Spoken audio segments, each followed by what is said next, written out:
Perhatikan baik-baik untuk menyingkat waktu ya, supaya kita tidak kehabisan waktu. Perhatikan baik-baik. Saya akan mengulang tentang perusahaan manufaktur. Kemarin saya sudah menjelaskan tentang pengertian perusahaan manufaktur. Perusahaan manufaktur itu adalah perusahaan yang mengolah bahan baku, menjadi barang jadi. Kemudian setelah menjadi barang jadi, kemudian dijual. Contoh pabrik semen, pabrik gula, mebel, itu adalah contoh perusahaan manufaktur. Nah, untuk perusahaan manufaktur yang akan kita pelajari, kita ini nanti diajarkan tentang, atau kalian akan diajarkan tentang penghitungan biaya produksi. Nih. Kemudian setelah Anda paham tentang biaya produksi, yang kedua nanti akan menghitung biaya harga pokok produksi. Kemudian yang ketiga nanti akan diajarkan tentang perhitungan harga pokok penjualan. Ingat-ingat, harga pokok produksi sama harga pokok penjualan beda. Saya ulang, harga pokok produksi dan harga pokok penjualan berbeda. Dan yang terakhir nanti adalah perhitungan laba rugi perusahaan manufaktur. Karena nanti untuk perhitungan laba rugi perusahaan manufaktur agak sedikit berbeda dengan perusahaan sebelumnya. Oke, paham dari sini anak-anak? Oke, saya kembali ke yang nomor 1. Perhitungan biaya produksi. Kemarin sudah saya jelaskan apa sih yang dimaksud dengan biaya produksi. Biaya produksi itu adalah biaya yang dikeluarkan, biaya produksi itu sama dengan biaya yang dikeluarkan untuk menghasilkan barang jadi. Ya, jadi biaya untuk mengolah bahan baku menjadi barang jadi yang siap dijual, itu yang disebut dengan biaya produksi. Misal Yupsiki berjualan tape, maka nanti biaya produksinya untuk menghasilkan tape itu apa? Ya singkong, kemudian ragi, ya kemudian bahan-bahan baku yang lainnya, misalnya biar tapenya gurih dikasih micin misalnya. Jadi tapenya dikasih ragi, dikasih micin, biar enak lagi dikasih masaku misalnya. Ya, itu adalah bahan baku. Bahan baku tadi itu dicampur jadi satu, ya kemudian jadilah tape Yupsiki namanya. Jadi biaya-biaya yang dikeluarkan untuk menghasilkan barang jadi disebut dengan biaya produksi. Nah, kalau kita preteli lagi, komponen dari biaya produksi itu ada 3. Saya ulangi lagi, komponen dari biaya produksi itu ada 3. Yang pertama biaya tenaga kerja, ya.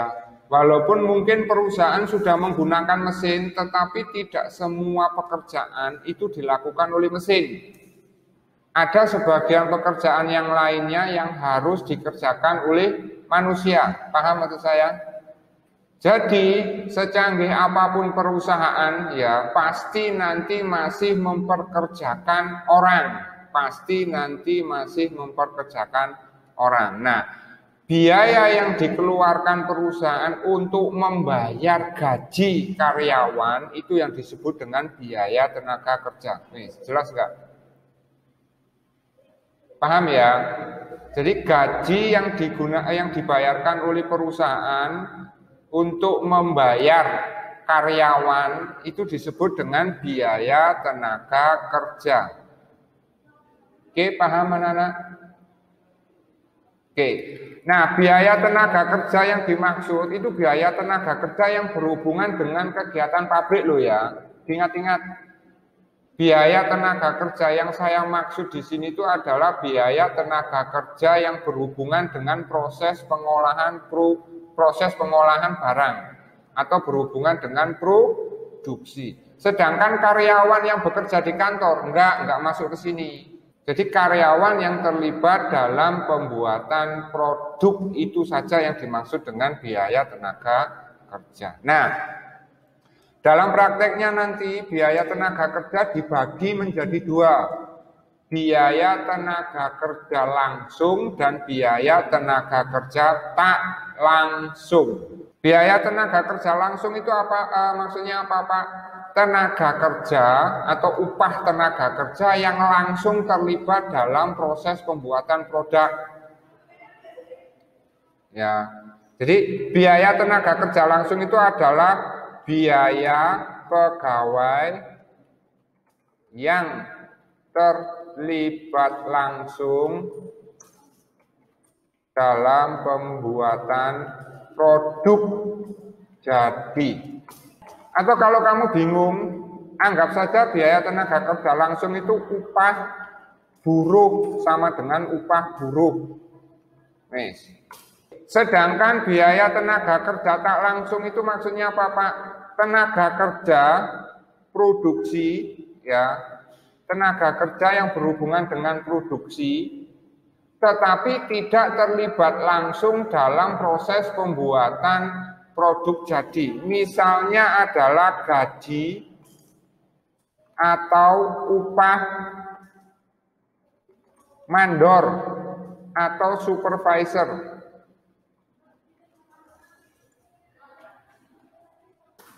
Itu adalah termasuk dalam biaya tenaga kerja tak langsung. Paham nggak dari sini? Supervisor produksi itu loh, kan dia mengawasi proses produksi. Tetapi kan dia tidak ikut memasukkan bahan baku ke dalam mesin, mencetak menjadi produk jadi. Kan dia cuma mengawasi. Maka dia dikategorikan sebagai pegawai atau tenaga kerja tak langsung. Wes, dari sini paham nggak? Kalau manajer itu juga masuk tenaga kerja tak langsung, Pak. Siapa? Manajer. Manajer. Nah, sekarang saya tanya, manajer itu terlibat turun langsung nggak ke dalam kegiatan produksi? Kadang ada, kadang yang enggak. Kalau misalnya dia terjun langsung ke produksi, dia sifatnya hanya mengawasi, dan itu tidak setiap hari, benar nggak? Sedangkan pegawai harian atau buruh serta mandor pasti setiap hari dia terlibat berjibaku dalam proses produksi. Jadi gaji manajer gampangannya tidak masuk ke dalam sini. Karena dia kalau turun ke lapangan cuma sekali dua kali dan sifatnya hanya mengawasi toh. Benar nggak? Dia tidak terjun langsung ke lapangan. Maka tidak dimasukkan ke dalam biaya tenaga kerja. Nah, kemudian yang berikutnya adalah biaya bahan baku. Sama seperti yang sudah saya sebutkan di awal-awal. Ya. Nanti ada dua jenis bahan baku langsung dan bahan baku tak langsung.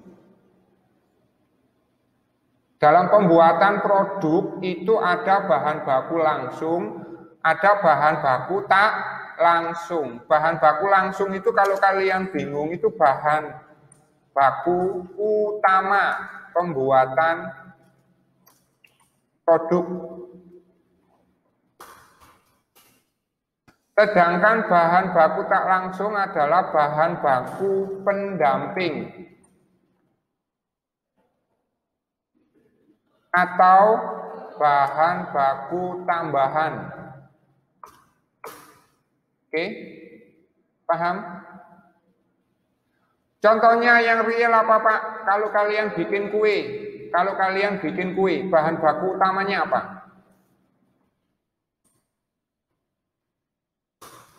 Bahan baku utamanya itu pasti tepung. Benar nggak? Gula, mentega, dan lain-lain. Ya kan? Bahan baku pendukungnya apa? Pewarna makanan.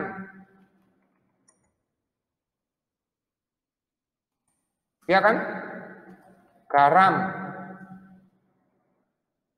Dia tidak terlalu dibutuhkan bahan baku pendukung, pendamping. Paham nggak maksud saya? Bedanya bahan baku pendamping sama bahan baku utama, paham ya?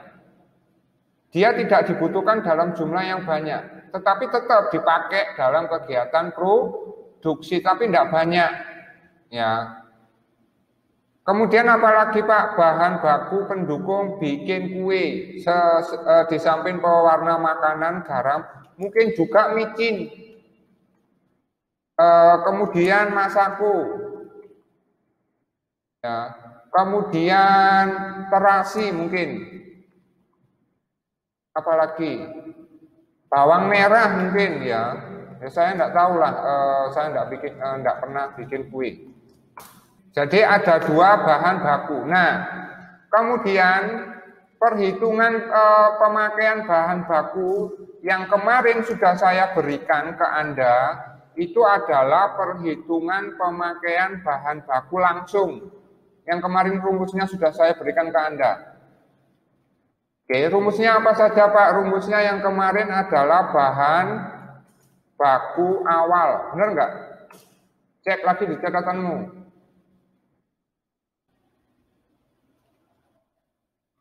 Oke, kemudian pembelian, ya kan? Kemudian biaya angkut pembelian, potongan pembelian, retur pembelian,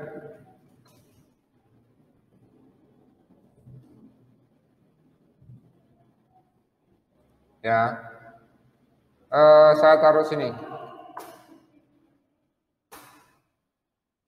Yang tanda kurung artinya mengurang.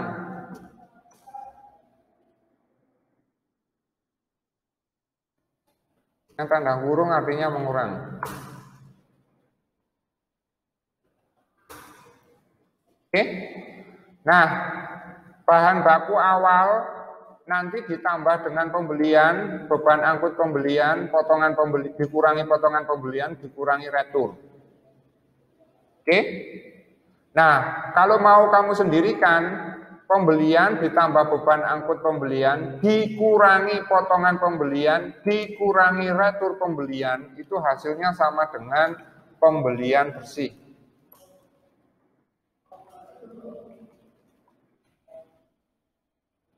Oke, nah nilai pembelian bersih kamu taruh sini. Pembelian bersih. Paham nggak dari sini? Paham nggak? Oke. Kemudian bahan baku awal ditambah dengan pembelian bersih. Sampai keliru ngomong, bukan pembersihan. Pembelian bersih. Itu hasilnya sama dengan bahan baku tersedia untuk dipakai. Maksudnya tersedia untuk dipakai dalam proses produksi.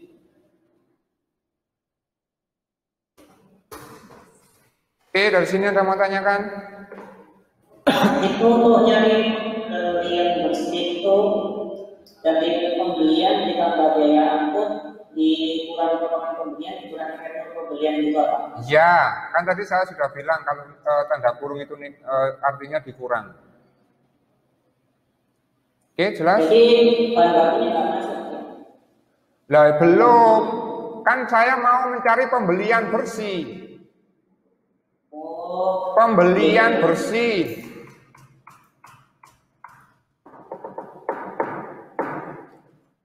Paham? Kemudian bahan baku awal ditambah pembelian bersih sama dengan bahan baku yang tersedia untuk dipakai. Maksudnya tersedia untuk dipakai itu dipakai untuk kegiatan produksi. Kemudian bahan baku yang tersedia untuk dipakai itu dikurangi dengan bahan baku akhir.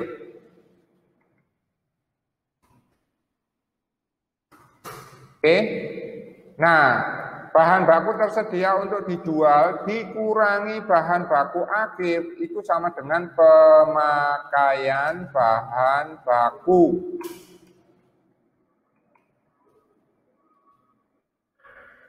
Ini tak kurang seperti ini. Kemudian yang berikutnya adalah bahan baku tambahan. Bahan baku tambahan itu ya kalau untuk kepentingan untuk kepentingan pabrik itu ya misalnya kalau misalnya pabriknya itu pabrik gula, saya enggak tahu sih bahan baku pendampingnya untuk pabrik gula karena saya enggak pernah bekerja di pabrik gula. Intinya bahan baku tak langsung itu bahan baku pendamping, dia tidak terlalu dibutuhkan, seperti itu loh. Paham ya? Kemudian yang berikutnya adalah biaya overhead pabrik.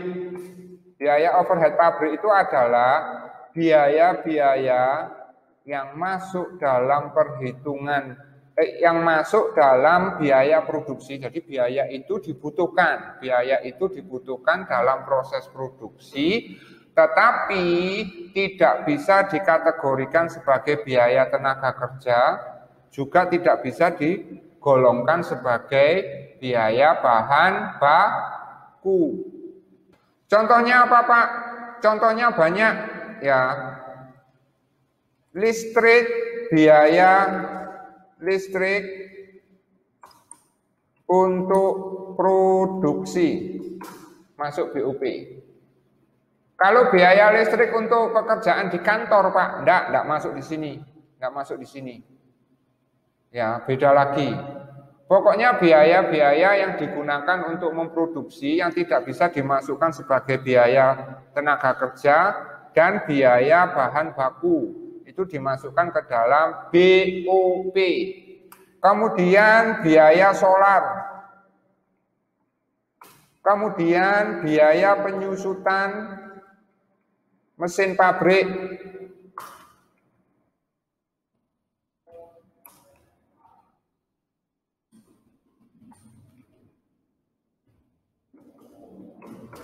Oke. Biaya penyusutan gedung pabrik. Biaya penyusutan gedung pabrik. Nah, tambahan lagi karena biaya tenaga kerja tak langsung ini kan jumlahnya tidak terlalu banyak. Supervisor kan jumlahnya nggak terlalu banyak. Iya kan? Dan tenaga kerja tak langsung ini kan tidak berkecimpung atau tidak langsung berkecimpung dalam pembuatan produk atau berkecimpung dalam kegiatan produksi. Oleh karena itu, biaya tak langsung itu digabungkan dengan biaya overhead pabrik. Dikelompokkan ke dalam atau dimasukkan ke dalam biaya overhead pabrik. Biaya tenaga kerja tak langsung. Masuk sini. Ininya saya hapus.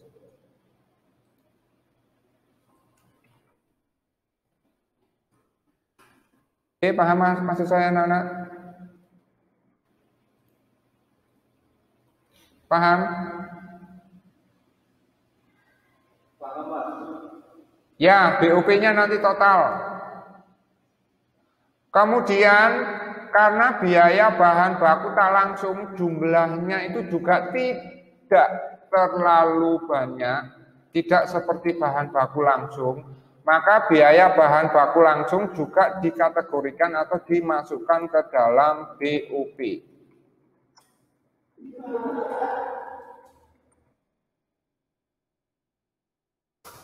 Oke, sehingga yang ini saya hide. Paham nggak? Berarti semua yang tidak langsung itu dimasukkan ke BOP, Pak? Ya, digabung ke situ, Krisna. Oke? Nah, sehingga dapat disimpulkan untuk menghitung biaya produksi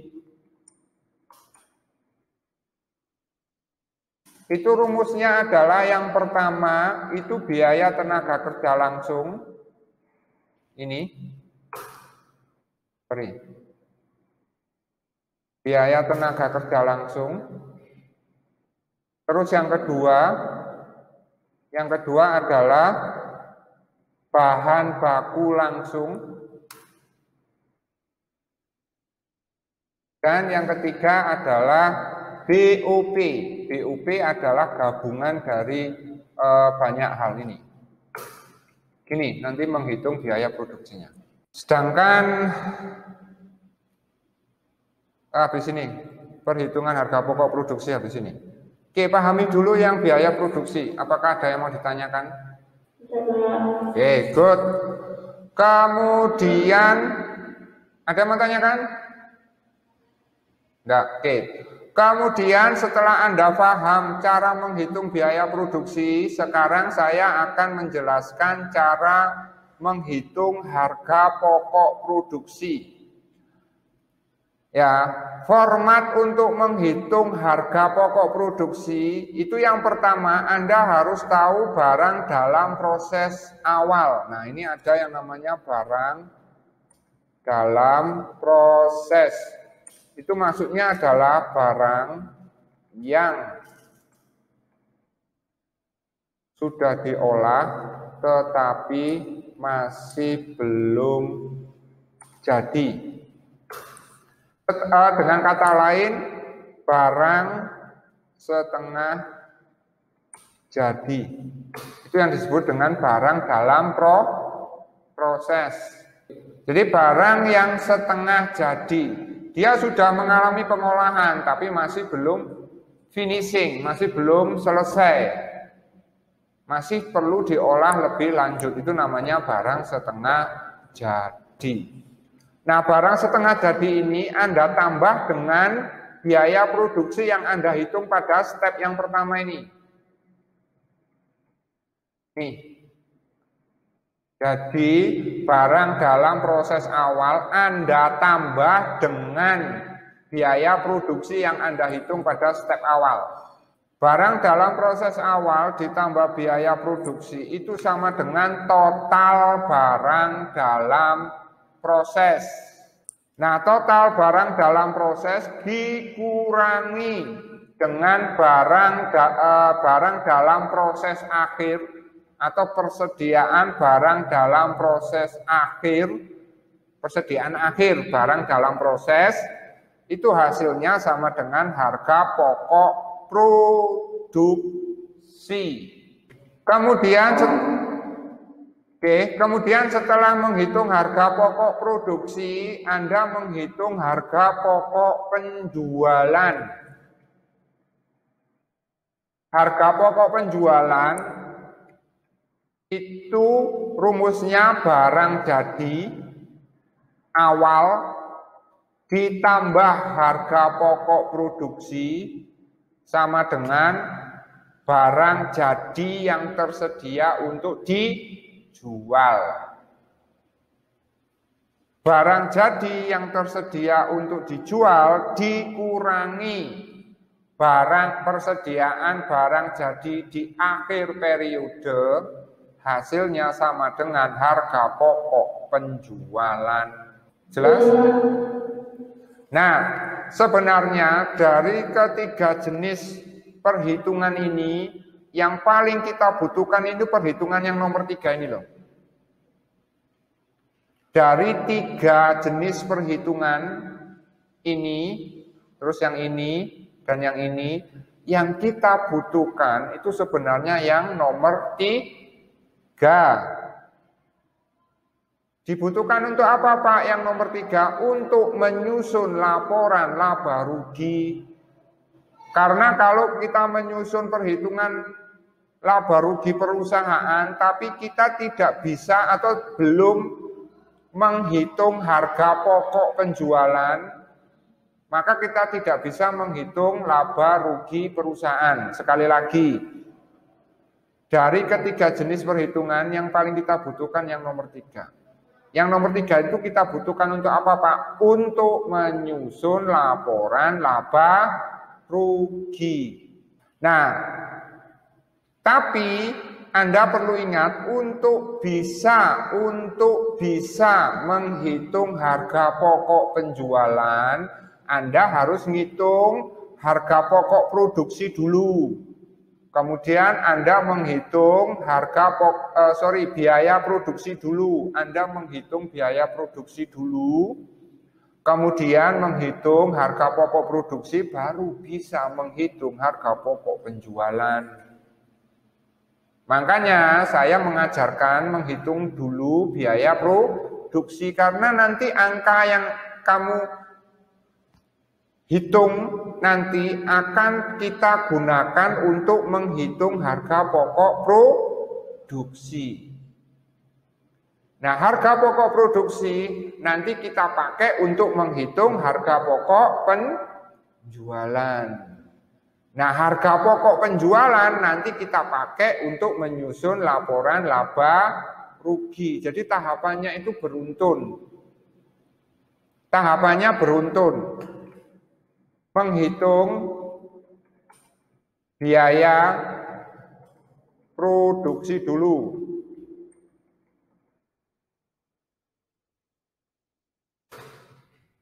Kemudian menghitung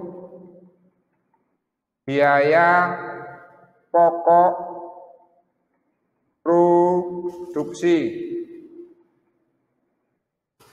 Setelah ini menghitung harga pokok penjualan.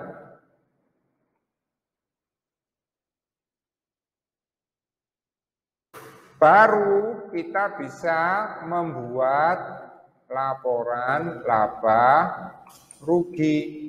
Dari sini paham nggak? Maka kalau kamu tahap pertama saja nggak bisa, jangan berharap bisa membuat laporan laba rugi. Kamu tahap yang pertama bisa, tahap yang kedua tapi nggak bisa. Jangan berharap bisa menyusun laporan laba rugi. Pasti salah laporan laba rugimu nanti. Paham nggak maksud saya? Paham, Pak. Oke.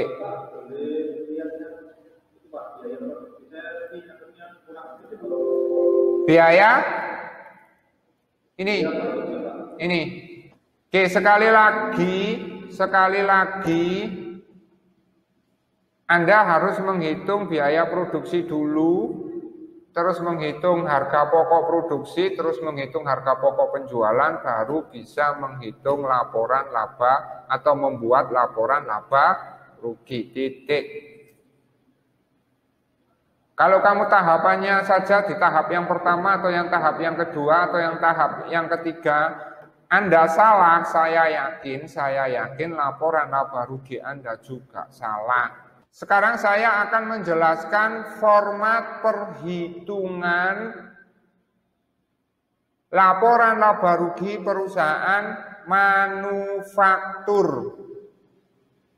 Ya, formatnya saya bikin simpel. Perhatikan, yang pertama Anda harus menghitung penjualan. Penjualan total atau penjualan kotor. Anda hitung sini.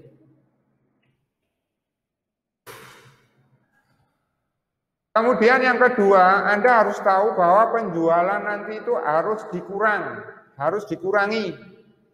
Iya kan? Pengurang penjualan. Pengurang penjualan ada berapa Pak? Ada 2. Apa saja? Yuk Ciki. Retur penjualan. Sip. Kemudian yang nomor 2. Potongan penjualan. Sip. Ya. Saya taruh sini angkanya misalnya ini. Nih. Ya. Kemudian Anda taruh sini. Krishna, speakernya dimatikan dulu. Mic. Oke. Anda taruh sini. Ini saya kasih keterangan total pengurang penjualan. Ya. Nah, Ini saya kasih tanda kurung, artinya mengurang. Ya, biar lebih jelas nih. Nah, kalau penjualan total saya kurangi dengan total pengurang itu namanya penjualan bersih. Benar nggak? Kemudian penjualan bersih Anda kurangi dengan HPP. Nah, HPP ini diperoleh dari mana? Ini loh, yang kamu hitung di sini. Nih.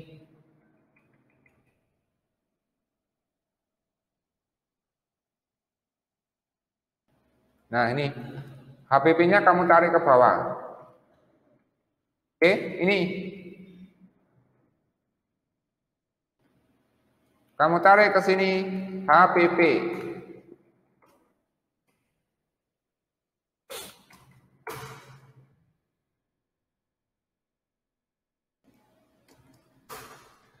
Nah, kalau penjualan bersih dikurangi dengan HPP itu hasilnya sama dengan laba kotor. Kemudian laba kotor dikurangi dengan beban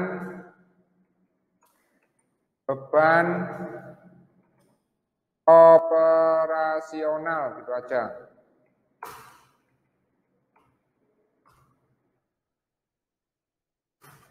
Hasilnya akan menjadi laba bersih.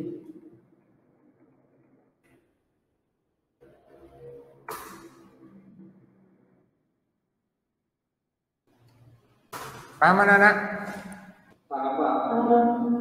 Oke. Beban-beban atau biaya operasional itu asalnya dari ini. Sini tak tulis sini aja. Operasional. Contohnya beban gaji pegawai kantor. Terus biaya listrik atau beban listrik untuk kantor, kan untuk produksi. Kemudian biaya iklan atau beban iklan.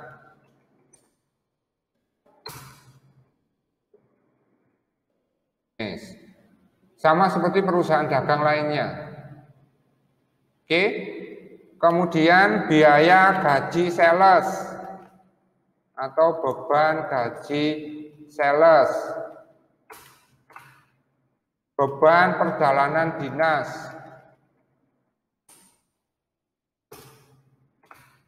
beban penyusutan gedung kantor. Oke, paham? Dan seterusnya, dan seterusnya. Oke, baik, untuk menyingkat waktu, sekarang kita coba mengerjakan soal praktikum. Oke, yang bawah ini. Nih, di sini ada serangkaian biaya-biaya dan seterusnya, dan seterusnya. Oke, kemudian di sini ada persediaan jadi. Ini adalah perusahaan konveksi atau pabrik konveksi. Di sini ada persediaan pakaian jadi. Yang 31 Desember 2008 ini adalah persediaan awalnya. Persediaan awal. Kemudian yang ini persediaan akhir. Kemudian pakaian dalam proses, maksudnya itu barang dalam proses. Ini persediaan awalnya 1.100.000, yang ini persediaan akhir. Kemudian persediaan pakaian itu persediaan barang jadi. Ini persediaan awal barang jadi, ini persediaan akhir barang jadi. Susunlah laporan laba rugi dengan menyertakan harga pokok produksi. Oke. Jadi pertama Anda menghitung harga pokok biaya produksi, kemudian menyusun laporan harga pokok produksi, kemudian membuat harga pokok penjualan, baru kemudian laporan laba rugi. Oke, jelas? Saya kasih waktu 15 menit. Ini lembar jawaban saya ya, kamu bikin belajar nanti di rumah. Ini. Jadi saya menghitungnya gini, biaya kamu bisa lihat Excel-nya ya. Bisa, Pak. Ini biaya biaya produksinya itu ini, biaya tenaga kerja langsungnya 4 juta, biaya bahan bakunya ini, BUP-nya ini, biaya bahan bakunya yang 5.705 itu diperoleh dari mana Pak? Dari ini hitung-hitungannya. Oke, ini hitung-hitungannya. Kemudian biaya BUP-nya diperoleh dari mana Pak? Ini total ini, biaya gaji pengawas, listrik pabrik, pokoknya yang berbau pabrik dan berhubungan dengan mesin atau gedung pabrik. Totalnya 29.1800 nih. Sehingga biaya produksinya 12.623.000. Biaya produksi sudah selesai. Kemudian ya ini ya. Kemudian biaya atau perhitungan harga pokok produksi. Barang dalam proses awal, kamu lihatnya di sini. Nih, barang dalam proses awal 1.100.000. Masukkan 1.100.000. Biaya produksi berapa tadi? Biaya produksi saya ambilkan dari sini. Ketemu biaya produksinya ini. Total barang dalam prosesnya penjumlahan. Terus barang dalam proses akhir diperoleh dari mana Pak ini? 1.720.000. Nih 1.220.000. Harga pokok produksinya 12.300.000. 12.300.000. Kemudian harga pokok penjualannya ngitungnya gimana Pak ini? Ya, dari barang jadi awal 3,5. Ini 3,5. Terus harga pokok produksinya 12.300.000, kita ambilkan dari sini. Kemudian barang jadi akhir dari mana Pak? Dari ini 2.250.000. Nih. Ketemu HPP-nya ini. Terus format perhitungan laba kotor laba ruginya ini. Labanya nanti 13.902.000. Rincian biaya operasionalnya ini. Oke. Baik, Anda pelajari hari Kamis kita ujian.